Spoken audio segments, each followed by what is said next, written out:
오늘 아침 저에게 주신 은혜의 말씀은 데살로니가 전서 1장 1절입니다. 신약 329면에 있습니다.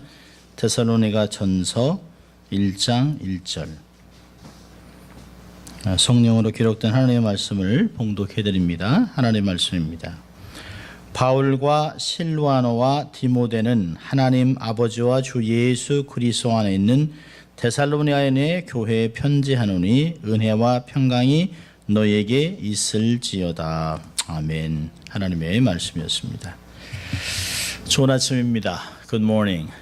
날씨가 덥다가 이제 많이 좀 온도가 좀 떨어졌습니다. 얼마나 감사한지 모릅니다. 자, 우리 한번 또 해볼까요? 양손을 좀 가슴에 얹고 두 번 외쳐봅니다. 나는 하나님의 특별한 사랑을 받은 사람이다. 두 번 합니다.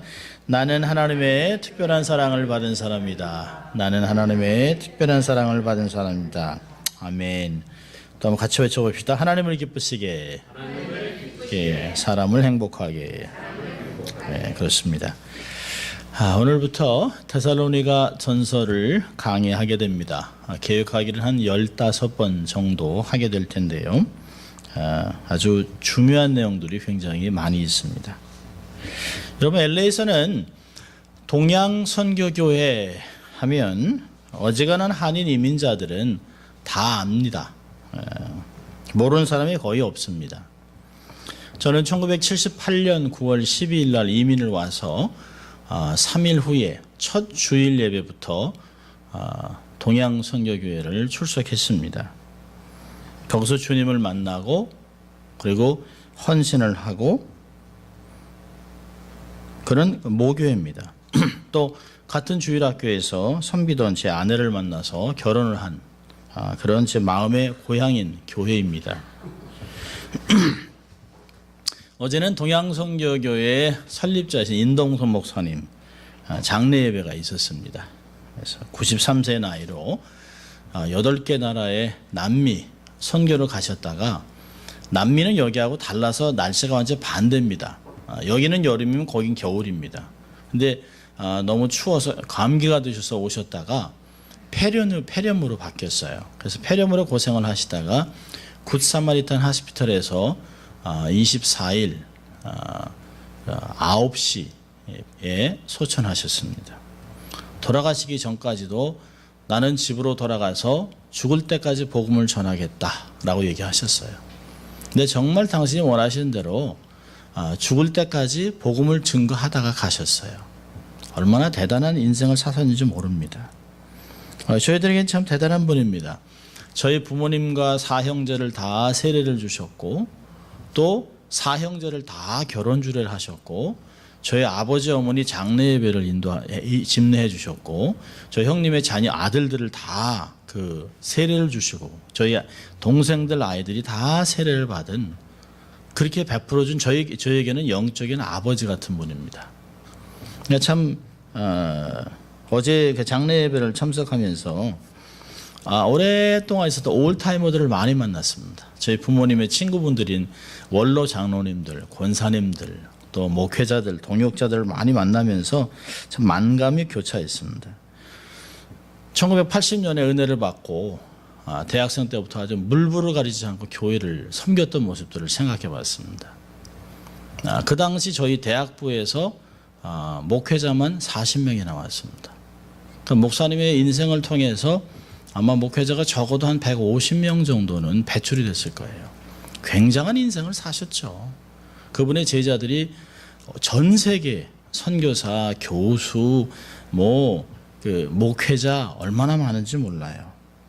참 너무 그립기도 하고 너무 감사한 시간이었습니다. 그 당시에 동양선교회가 가장 빠르게 성장하는 대형 교회가 되었습니다. 미국에서 가장 큰 한인 교회.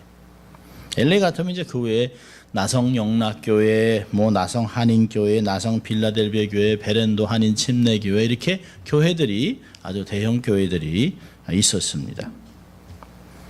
그럼 LA에는 이외에도 무수한 교회들이 많습니다.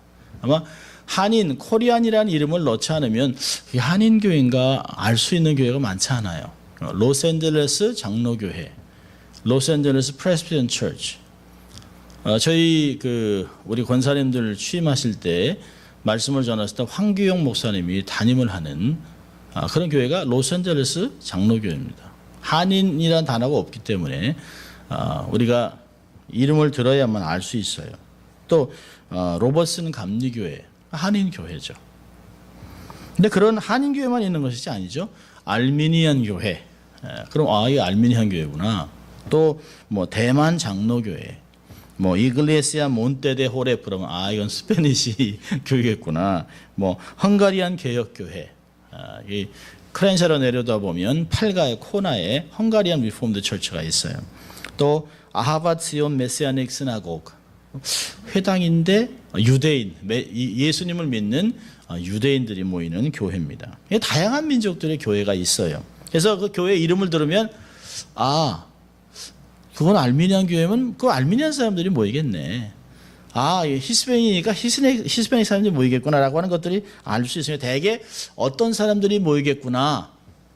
뭐 LA에 무슨 경상남도 한인교회 이런 교회는 없잖아요. 그렇죠? 경상도 사람들이 많이 있는 교회는 있어요. 또 이게 라하브라에 가면 충청북도 사람들만 모여 있습니다.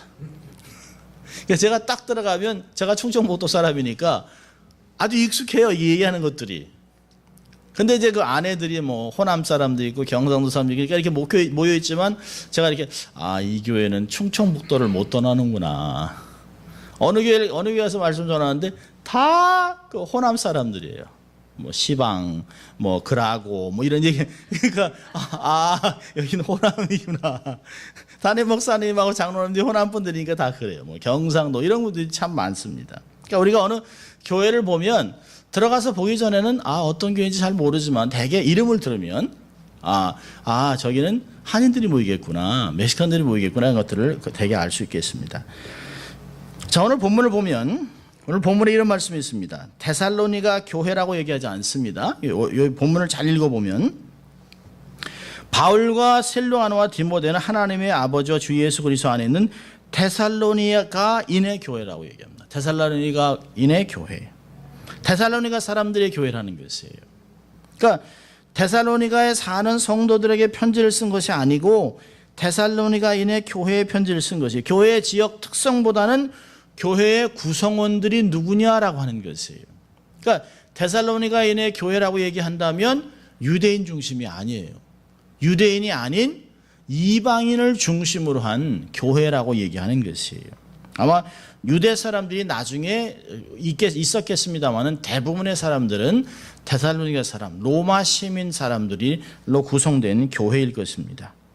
그러니까 사도 바울은 지역에 있는 교회에다 얘기하기보다는 그 교회의 구성원들, 데살로니가 사람으로서 예수를 믿은 데살로니가 크리스찬들에게 편지를 쓰고 있는 것입니다.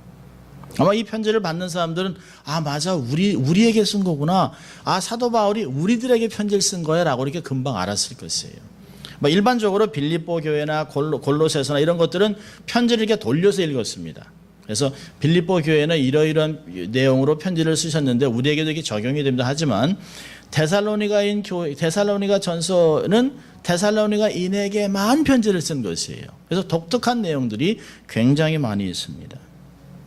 데살로니가 전서는 신약에서 제일 먼저 기록된 책입니다. 사복음서보다도 먼저 기록된 책이에요.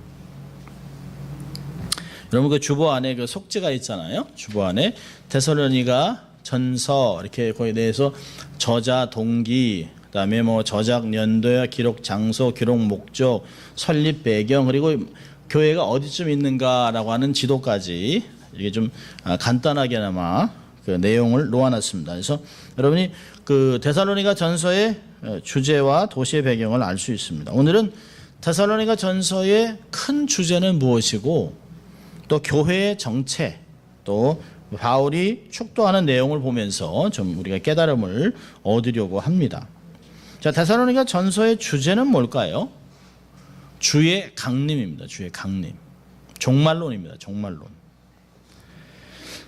여러분 요즘 자고 일어나면 뉴스에 나오는 빈번한 총기 사고, 인종차별적인 사고, 테러, 전쟁, 지진, 묻지마 살인, 홍수, 쓰나미, 도처에 천재지변으로 지구가 몸살을 앓고 있습니다. 하루라도 좀 조용한 날이 없을까? 저희가 사는 아파트는 그 노르만디하고 육가 코너의 시온마켓 앞인데 아주 거기가 시끄럽습니다. 다발적인 사고가 아주 많이 나는 곳이에요.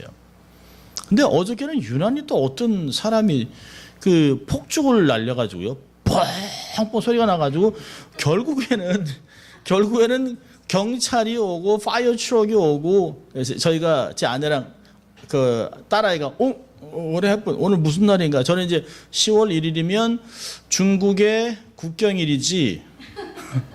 근데 중국의 국경이라고 우리하고 아무 상관이 없는데 왜 이럴까? 중국 사람들 여기 와서 그건 아니야. 아마 그냥 뭔 일이 있어서 하여튼 자기네들이 뻥뻥 한 거 보니까 너무 크게 너무 시끄러우니까 파이어 트럭도 오고 경찰차들이 왔습니다.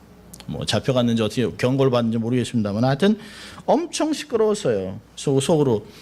다행히 그래도 총기 사고는 아니니까 다행이지만 얼마나 시끄러운가. 이 토요일 날. 근데 속으로는 토요일이니까 시끄러울 수 있습니다. 하여튼 얼마나 시끄러운지 몰라요. 또 여기 캘리포니아는 오랫동안에만 거의 한 360번 정도 지진이 났답니다. 예, 우리가 사는 지역. 그러니까 우리는 그냥 웬만큼 흔들려서는 잘 몰라요. 이렇게 흔들려야 지진 이렇게 하지. 이게 느끼지 못할 정도는 그냥 지진으로 생각도 안 하고 있습니다. 아마 이 신문에 보니까 조만간 제법 큰 지진이 올 것이다. 근데 아무도 놀라지 않습니다. 왜냐하면 이미 다 겪어봤기 때문에 7점 몇 도까지 겪어봤는데 4.5야 그런 건 이렇게 생각합니다. 근데 우리가 그만큼 무뎌진 거예요. 여러분, 우리가 주의 재림을 알리는 사인들이 너무나 많아요. 그래서 우리의 무뎌진 주의 재림에 대한 경고에 대해서 우리를 하나님이 깨워주고 계시는데 너무 자주 겪으니까 또 죽었나 보다. 아이고 또 총기 사고 또 지진 이러고 있습니다. 여러분, 마태복음 24장 6절부터 8절까지 보면 이런 말씀이 있어요. 난리와 난리 소문을 듣겠으나 너희는 삼가 두려워 말라. 이런 일이 있어야 하되 끝은 아직 아니니라. 민족이 민족을, 나라가 나라를 대적하여 일어나겠고 처처에 기근과 지진이 있으리니 이 모든 것이 재난의 시작이니라. 그렇죠? 이거 여기 있는 거 다 경험하고 있는 거예요, 다요. 그런데 우리가 이런 것을 이 재난의 시작이니까 주님의 재림이 굉장히 임박했구나라고 느껴야 되는데요. 또 하도 100명씩 죽는 얘기를 들으니까 3명 죽으면 이렇게 하고 있습니다. 그 엄청난 사고인데요.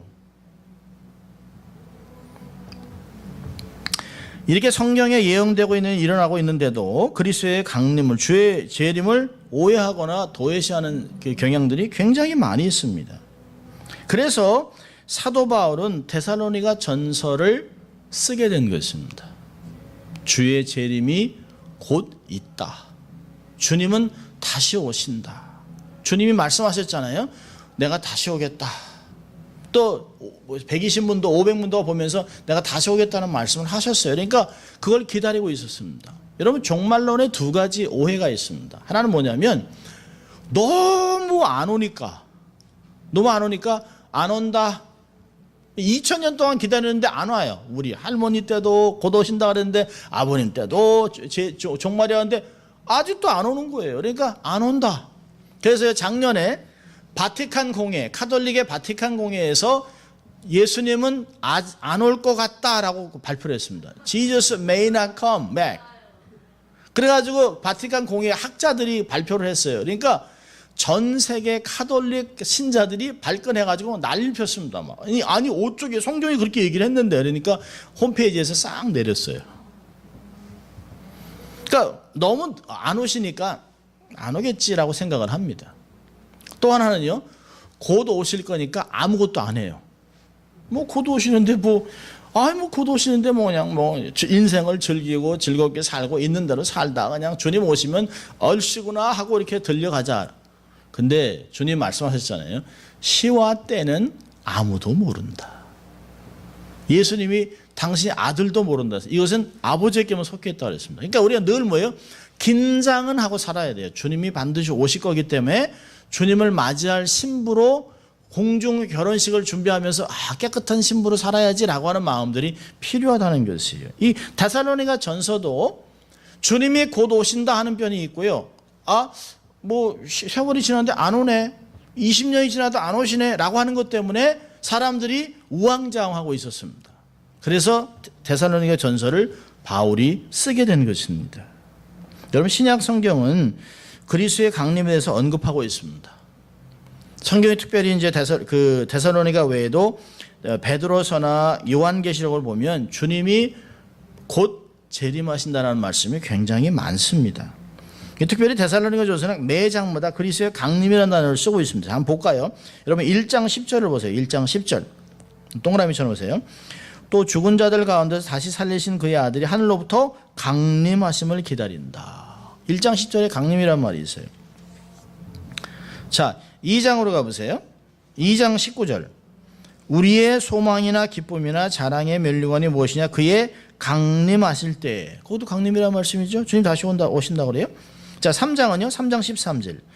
너의 마음을 굳게 하시고 우리 주 예수께서 그의 모든 성도와 함께 강림하실 때에. 그것도 또 강림이라는 말씀이 있어요. 자, 4장으로 가보세요. 4장은 16절. 주께서 호령과 천상의 소리와 하나님의 나팔로 친히 하늘로 쫓아 강림하시리니 그리스도 안에서 죽은 자들이 먼저 일어나고. 강림이라는 말이 있어요. 자, 5장은요. 5장 23절이에요. 평강의 하나님이 친히 너희로 온전히 거룩하게 하시고 또 너의 온 영과 혼과 몸이 우리 주 예수 그리스도 강림하실 때에 흠없게 보존되기를 원하노라. 매 장마다 강림, 주의 재림, 주의 다시 오심을 이야기하고 있습니다. 그래서 데살로니가 전서의 주제는 주의 강림입니다. 종말론이에요. 종말론. 여러분, 데살로니가라고 하는 도시는 역사적인 도시입니다. 데살로니가 처음 생긴 유래와 지역적인 특징은 여러분이 주보에 넣어드린 속지를 참조하시면 됩니다. 데살로니가 도시는 그 지역에서 굉장히 큰 도시입니다. 25개의 도시의 사람들을 모아다가 대도시를 만들었어요. 또 무역항으로 아주 무역이 발달했기 때문에 항구 도시의 특징이 있습니다. 항구 도시의 특징이 뭘까요? 바다에서 일을 해야 되는 사람이기 때문에 신들을 많이 섬겨요. 그래서 여러분이 부산이나 이런 데를 가보면 이 바위 곁에 보면 아주 무수한 제사를 드리고 고사를 지내는 것들이 굉장히 많습니다. 그래서 이 바닷가 지역은 무당이나 접신한 여인들이 굉장히 많습니다. 그래서 우상 숭배가 굉장히 많고요. 항구 도시의 특징의 두 번째 하나가 음란입니다. 그래서 인천이나 포항, 옛날에 포항이나 강원도 쪽에는 이렇게 항구 도시에 보면 오랫동안 바닷가에 나갔다 선원들이 돌아오면 집으로 안 돌아가고 그 지역에 술집으로 가서 술집 여인들하고 잠자리 했던 것들이 굉장히 많습니다. 그래서 고린도나 또 데살로니가의 도시에는 창녀촌이 굉장히 많이 발달했습니다. 지금도 인천에 가보면 한 지역에 건물이 있는데요. 그게 유곽이라고 그러죠.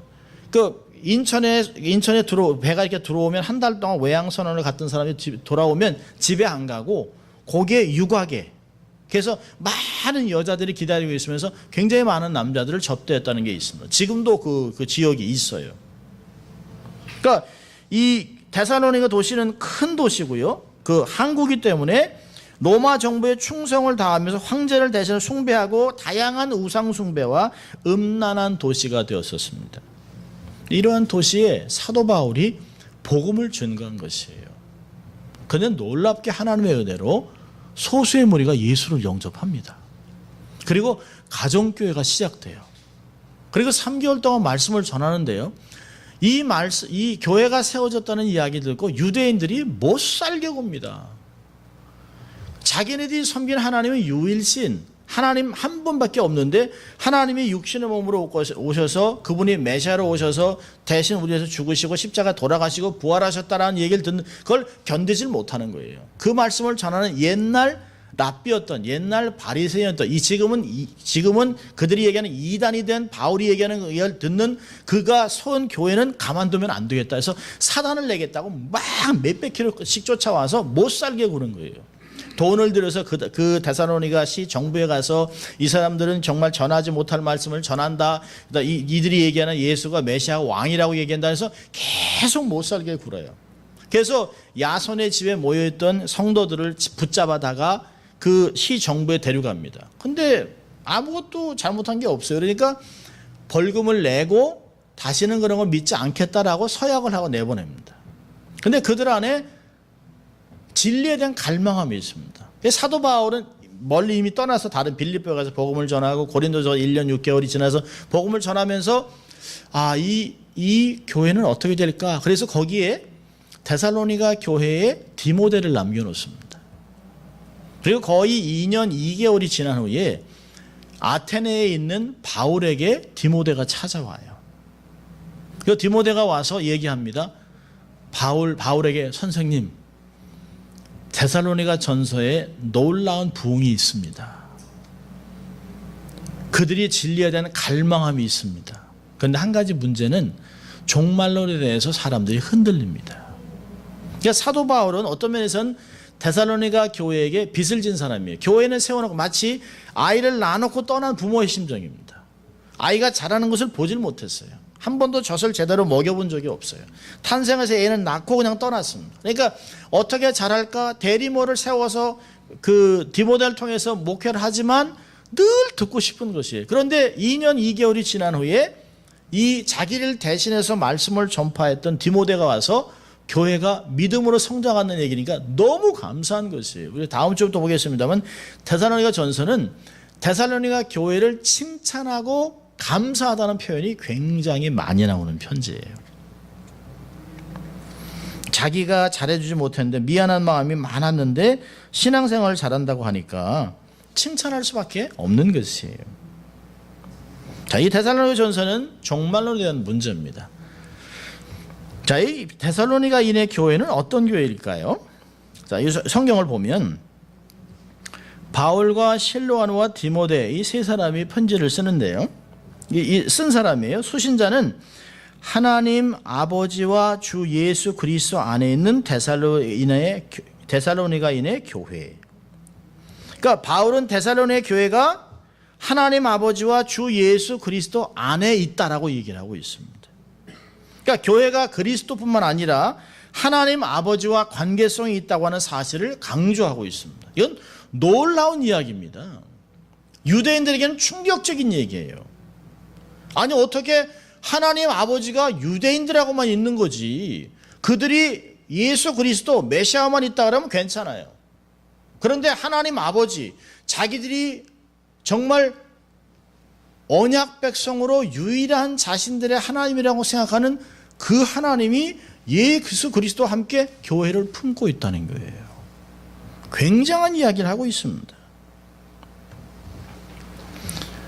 여러분 여기서 교회에 대한 정의를 내려주고 있습니다. 교회라고 하는 단어는 헬라어로 에클레시아라고 하는 단어입니다. 이 단어가 무슨 뜻이냐면 불러냄을 받은 무리입니다.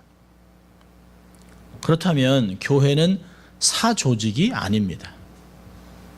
한인 교회는 한윤회가 되면 안 돼요. 하도 오렌지 카운티에 제가 오렌지 카운티에서 전도사로 목회를 배우고 있을 때 오렌지 카운티엔 너무너무 어려운 교회가 있었습니다. 오늘 목회자마자 쫓겨나고 교회가 찢어지고 맨날 싸우고 피켓 들고 뭐 법정으로 가고 너무 싸우니까 저희들이 그랬습니다. 저건 교회가 아니고 그냥 한인회. 한윤회라고 했습니다. 한윤회. 여러분 이 교회는 한윤회가 아니에요. 그냥 외로워서 한국 사람 만나고 싶어서 국밥 먹기 위해서 모이는 그런 모임이 아니에요. 한글을 배우기 위해서 오는 문화센터가 아닙니다. 교회는 하나님이 불러내어 그의 기이한 빛에 들어가게 하시고 그것을 전달하는 선포하는 세상의 빛과 소금의 역할을 감당하라고 부르신 공동체의 모임입니다. 영적인 조직이에요. 순전히 은혜로만 들어가는 것입니다. 비록 우리가 육체적으로 세상 안에 있지만 결코 세상에 속한 자들이 아닙니다. 이 성도들은 데살로니가 있지만 그리스도 안에 있는 사람들이에요. 교회는 하나님의 뜻 가운데 거룩한 목적을 가지고 부르심을 받은 무리들입니다. 교회는 건물이 아니에요. 장소가 아니에요. 사람입니다. 이 교회는 영적인 관계 속에 있습니다.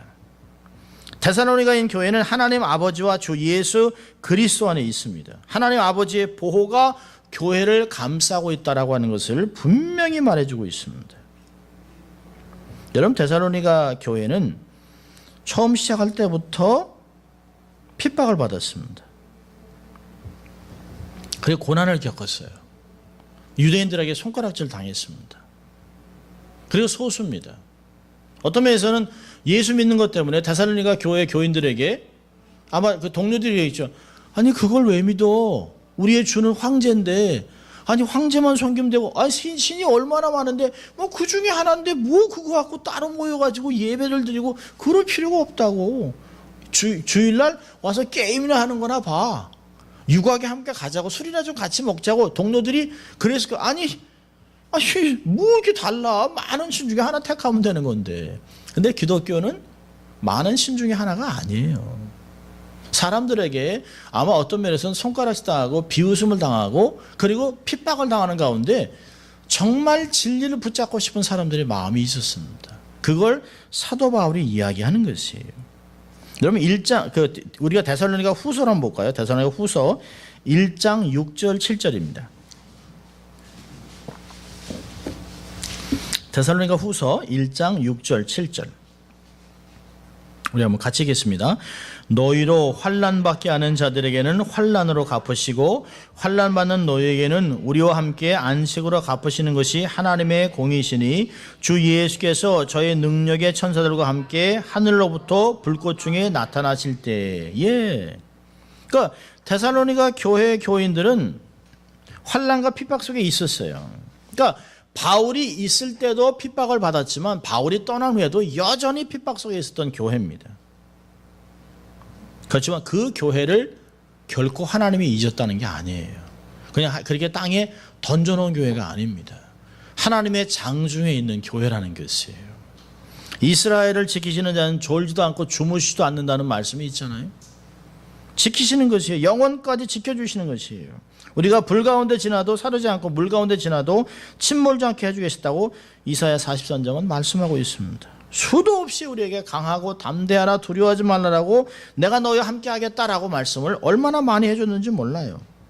구원받는 자들에게 대해서 표에 대해서는 요엘서 2장 30절에 내가 이적을 하늘과 땅에 베풀리니 곧 피와 불과 연기 기둥이라고 하셨는데요. 이는 출애굽 이스라엘 백성들에게 주셨던 하나님의 불기둥과 구름기둥을 얘기하면서 신약교회에 와서는 성령의 인도하심을 얘기하는 것이에요. 성령의 불의 혀같이 마가다락방에서 내렸습니다. 모든 성도들의 삶에 성령이 함께 하신다는 것을 말하고 있습니다. 그럼 예수님이 잡히시기 전에 전날 밤에 이런 말씀하셨어요. 이것을 너에게 이르는 것은 너희로 내 안에서 평안을 누리게 하려 함이라. 세상에서는 너희가 환난을 당하나 담대하라. 내가 세상을 이겼노라. 주님이 십자가를 지시기 전에 세상을 이겼다라고 얘기하셨어요. 그리고 세상에서는 환난을 당한다는 것이에요. 놀라운 것을 얘기하고 있어요. 예수님은 너희가 환난을 당하는 것은 당연한데 거기서 너희는 결코 지지 않는다. 내가 이미 그 게임을 이겨놨기 때문에. 그리고 바울은 이 말씀을 받아서 뭐라 합니까?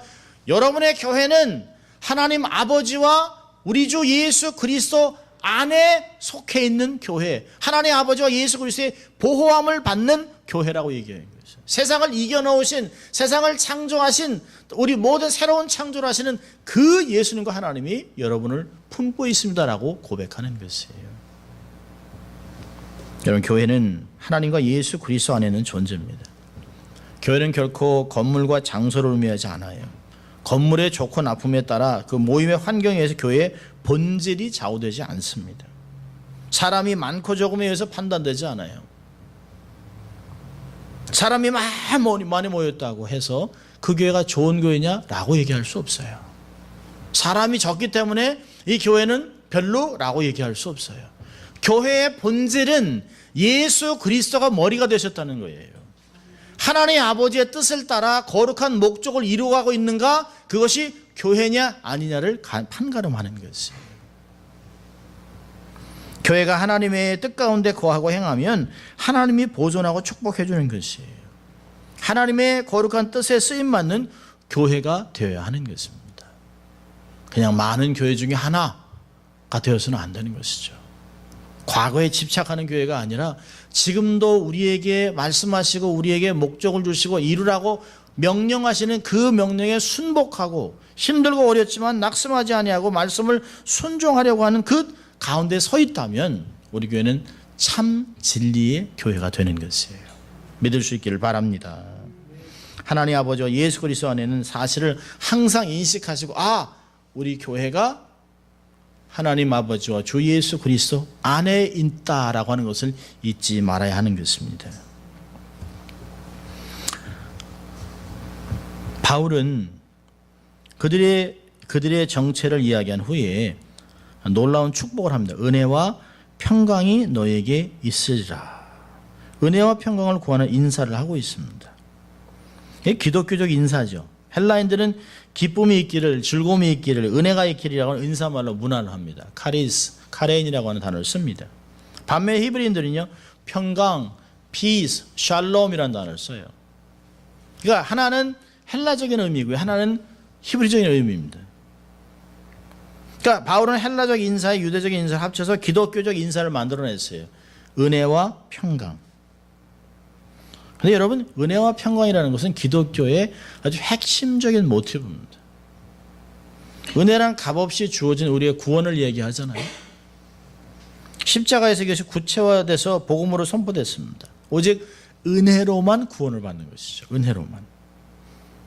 은혜는 우리의 삶 전반에 맺힙니다. 그러니까 은혜는 우리를 구원하고 보존하고 우리의 구원을 완성하는 것을 포함하는 말인데요. 평강이란 뭘까요? 그 은혜로 말미암아 주어진 결과예요. 결과. 그러니까 우리의 삶에 평강을 누릴 수 있는 비결은 뭘까요? 은혜가 있어야 되는 거예요. 은혜가 얼마나 중요한지 몰라요. 그러니까 은혜는 모든 실제적인 복의 근원이고요. 평강은 그 복의 궁극적인 목표와 결과입니다. 사도 바울이 핍박 속에 있지만 진리를 붙잡고 있는 주의 재림을 기다리면서도 언제 올까? 빨리 오실까? 만약에 다음 주에 오신다면 내가 뭐하러 일을 하지? 어떤 분들은 아니야, 벌써 10년, 20년 지났는데 주님 안 올 것 같아. 그냥 잊어버려. 그냥 우리 나름대로 신앙생활해. 이렇게 사람들이 혼란 가운데 교회 안에 있지만 진리 가운데 이 종말론 때문에 흔들리는 그 성도들에게 여러분들은 핍박과 환란 속에 있지만 하나님 아버지와 예수 그리스도 안에 있는 성도들입니다. 그리고 여러분의 삶에는 하나님으로부터 오는 은혜와 평강이 있을 것입니다라고 기도하고 있어요. 얼마나 놀라운 건지 몰라요. 우리 하나를 더 나간다면 우리는 어떻게 우리가 은혜와 평강을 풍성히 누릴 수 있을까요? 은혜와 평강이 이렇게 중요하다면, 사도 바울이 빌어주고 은혜와 평강이 우리에게 그렇게 중요하다면, 은혜를 통해서 우리의 삶에 평강을 누린다면 세상에서 아무리 환난이 와도 우리의 삶에 흔들림이 없다면 이걸 어떻게 하면 우리의 삶에 넉넉하게 누릴 수 있을까요? 여러분, 베드로후서 1장 2절을 보겠습니다. 베드로후서 1장 2절. 베드로후서 1장 2절.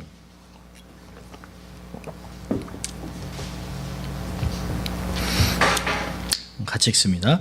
하나님과 우리 주 예수를 알므로 은혜와 평강이 너희에게 더욱 많을지어다. 그렇죠. 하나님과 주 예수를 알아갈 때 은혜와 평강이 넘치도록 풍성해진다는 것이에요. 거룩한 말씀을 통해서 기도와 섬김을 통해서 그분과 친밀함을 누리면서 하나님을 더 알아가고 예수 그리스도를 더 삶에서 경험해 나갈 때 우리 삶에 은혜가 넘치고 평강이 넘치게 된다는 거죠. 은혜는 더 깊은 은혜를 불러옵니다. 평강은 환경을 초월하는 힘을 주는 것이에요. 여러분, 아무리 산의 진미의 음식을 먹고 좋은 집에서 살아도 마음이 불안하면 그건 못 견디는 것이에요. 정말 돈도 많고 다 잘 나가는데 마음이 자꾸 불안해요. 그러면 우리의 삶은 좋은 것이 아니에요.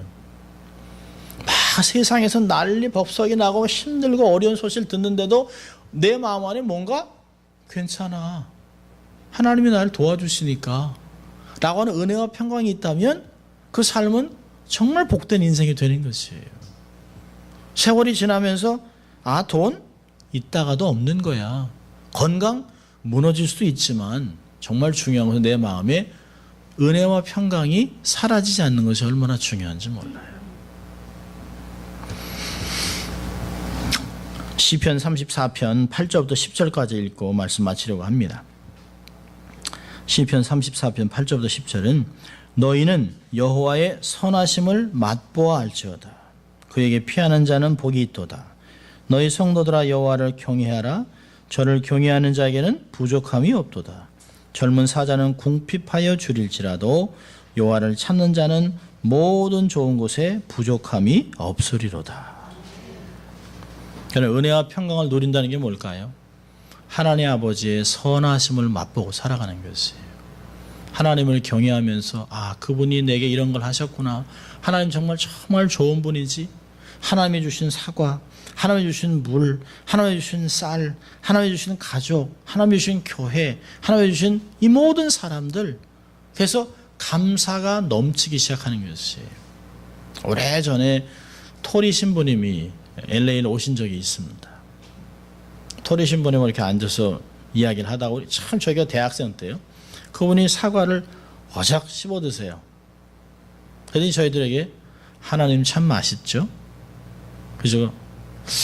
이분이 한국말을 꽤 잘하시는 분인데 왜 이렇게 얘기하실까 했더니 맛없어요 사과? 그래서 사과 맛있죠. 그러니까 하나님이 주신 거죠. 하나님이 주신 것이 하나님이 우리에게 모든 것을 통해서 나의 선함을 맛봐라. 내가 이렇게 햇빛도 주고 물도 주고 사과도 자라게 하고 이게 다 나의 사랑 아니겠느냐? 너희들은 사과를 먹을 때 하나님 너무 맛있네요. 하나님 너무 선하시네요. 하나님 너무 좋으시네요. 이걸 왜 못 느끼냐는 것이에요. 저희는 아주 너무너무 충격을 먹었습니다. 밥 한 술 먹을 때도 하나님 참 맛있습니다. 하나님 너무 좋으신 분이에요. 식사도 요만큼 하세요. 하루에 4시간씩 기도하시면서 하나님의 선하심을 맛보고 그걸 내가 얼마나 경험했는가를 기도를 통해서 그분에게 알려드리고 열방을 위해서 기도하는 자가 되라고 저희들이 가르치셨습니다. 얼마나 대단한 인생을 사셨는지 몰라요. 여러분 하나님의 선하심을 맛보고 살아가는 인생이 되어야 합니다. 저와 여러분은 데살로니가 교회 마찬가지로 우리는 하나님 아버지와 예수 그리스도 주 예수 그리스도 안에 우리가 있는 교회예요. 교회의 일원입니다. 동시에 그분에 대해서 더 많이 알아가고 은혜와 평강이 넘치는 하나님의 선하심을 맛보고 알려주는 우리가 될 수 있기를 주의 이름으로 축원합니다.